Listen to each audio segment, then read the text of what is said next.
السلام علیکم ویورز، کیسے ہیں آپ سب؟ Welcome to the best novels, novel محبت تنک رنگوڑکر ریٹن بس میرا شریف طور کے ایپیسوڈ نمبر 4 اسٹارٹ کرتے ہیں۔ وہ دونوں اسے بے چارگی سے دیکھتی تیز تیز قدم اٹھاتے واپس حویلی والے راستے کی طرف چلی گئی تھی، جبکہ وہ واپسی اسی راستے کی طرف لوٹ آئی جہاں کچھ دیر پہلے علیشا نے قدم رکھنے سے انکار کیا تھا، اور اس نے علیشا کی آنکھوں میں ان چمکتے موتیوں کو محسوس کرتے قدم واپس موڑ لیے تھے۔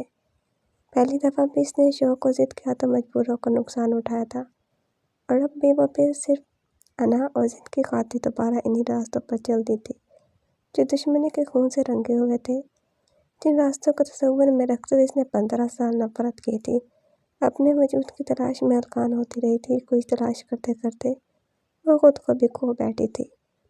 اب لگتا تھا جیسے وہ ان راستوں میں کچھ تلاش کرنے آئی ہو، محبت، بچپن، عزت، غیرت، انا، ضد، شوق، جنون، ولولہ، نہ جانے کیا کچھ کھو گیا تھا۔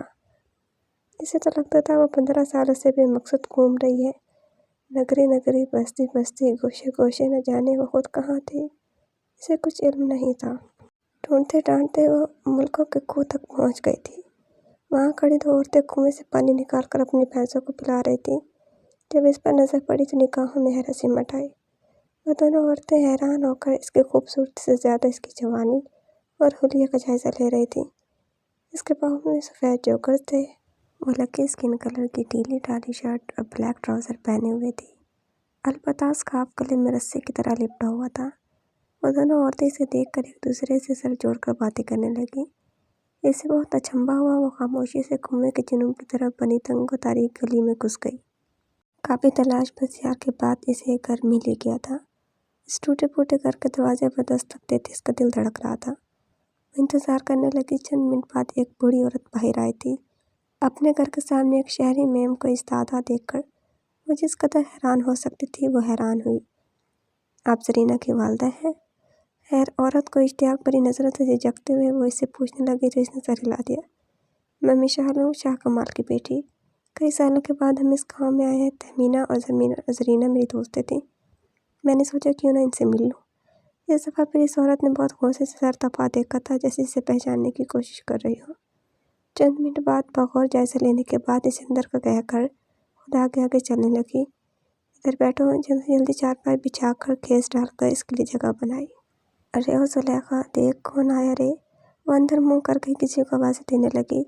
کسی درمیانی عمر کی خاتون نے فوراً آواز پر لبیک کہا تھا، پھر سامنے ایک اجنبی چہرہ دیکھ کر رک گئی۔ کون ہے اماں؟ وہ زرینہ کی ماں سے پوچھنے لگی تو وہ اسے مشال کے متعلق بتانے لگی۔ اس کے بارے میں جان کر اسے ہاتھ ملانے لگی۔ تہمینہ اور زرینہ کو بلوا دیں تو بہت مہربانی ہوگی۔ ان دونوں کی تو شادیاں ہو گئی ہیں، دونوں آج کل اپنے سسرال میں ہیں۔ زلیخا کے بتانے پر وہ قدرے حیران ہوئی، بلکہ نہ ملنے پر دل محسوس کر رہ گئی۔ کب ہوئی دونوں کی شادی؟ زلیخا کچھ پڑھی لکھی لگتی تھی، انداز بھی اچھا تھا، خوبصورت، مدھر و شیریں۔ وہ اس کے پاس ہی بیٹھ کر باتیں کرنے لگی۔ 4-5 سال ہو گئے شادی کو، اب تو دونوں کے 3 بچے بھی ہیں۔ اچھا، اسے تعجب ہوا کتنی جلد دونوں کی شادی ہو گئی تھی، بلکہ 3 بچے بھی۔ لو بیٹی، یہ دودھ پیو۔ زرینہ کی والدہ اس کے لیے فوراً دودھ کا گلاس بھر لائیں۔ اسے شرمندگی نے آ گھیرا۔ آپ نے خواہ تکلف کیا۔ دودھ کا گلاس تھام کر پینے لگی۔ زرینہ کی بھابھی اور اماں دونوں کبھی اس کے خوبصورت ہاتھوں کو دیکھتی اور کبھی اس کے سرخ سفید خوبصورت نقوش سے مرتعش چہرے کو۔ وہ سراپا حسن تھی، دیکھنے والوں کو سیکنڈوں میں مدہوش کر دیتی تھی۔